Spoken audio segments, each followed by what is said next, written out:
ეკონომიკის მინისტრი ეროვნული ბიბლიოთეკის საგამოფენო დარბაზში საზაფხულო დასაქმების პროგრამაში მონაწილე სტუდენტებს ხვდება. ვერა ქობალია პროგრამაში მონაწილე სტუდენტებს ეკონომიკისა და მდგრადი განვითარების სამინისტროს მხრიდან შეთავაზებული სამუშაოსა და დამსაქმებლის შესახებ დეტალურ ინფორმაციას მიაწვდის. მაკა თვაური საუბრობს რეალ ტივის პირდაპირ ეთერში.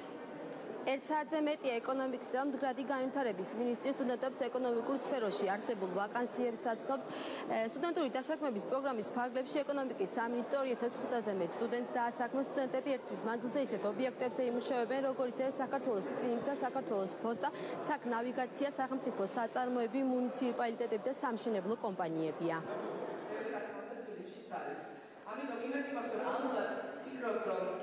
ეკონომიკის სამინისტროსთვის მნიშვნელოვანი იყო ორი ფაქტორი გავითვალისწინოთ სტუდენტების დასაქმების დროს. ერთი ის, რომ გვინდა და შეგვექმნა ვაკანსიები, სადაც რეალურად მომავალში შეძლებენ დასაქმებას. ეს არის საქართველოს პოსტაში ვაკანსიები, საქართველოს რკინიგზაში, ტურიზმის მიმართულებით და სხვა. და მეორე იყო გავითვალისწინოთ, რომ სტუდენტებს ზაფხულის პერიოდში უნდათ რეგიონებში თავის სახლებში დაბრუნება ბევრს და ამიტომ 1500 ვაკანსია შეიქმნა რეგიონების მასშტაბით. ძალიან მნიშვნელოვანია თავად ამ პროექტის არსებობა, იმდენად რამდენადაც სტუდენტები სტუდენტობის პერიოდში გებულობენ და ეცნობიან თუ რა არის სამსახური და მასზე დამოკიდებულება. ეს არის აი ამ კუთხით ძალიან მნიშვნელოვანი. მეორე მხრივ მთლიანად საზოგადოება, სახელმწიფო სექტორი და კერძო სექტორი ჩართულები არიან ამ პროცესში. პროექტი საქართველოს პრეზიდენტის ინიციატივით ხორციელდება. პროგრამა 20 ივლისს დაიწყება და 20 აგვისტომდე გასტანს. პროგრამაში მონაწილეობა ყველა სტუდენტს შეუძლია.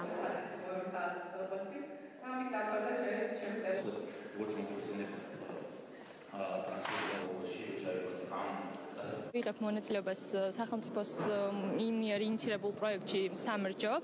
ვფიქრობ, მსგავსი ღონისძიებები იქნება სტუდენტებისთვის ძალიან დიდი სტიმული და ასევე შემოსავალი, რომელიც ერთ-ერთი მნიშვნელოვანი ატრიბუტია სტუდენტის ცხოვრებისთვის. პირველად ვიღებ დასაქმების პროგრამაში მონაწილეობას და ეს ჩემი აზრით ძალიან კარგია, რადგან დამეხმარება გამოცდილების მიღებაში და ასევე მექნება დასვენების საშუალება ზაფხულში.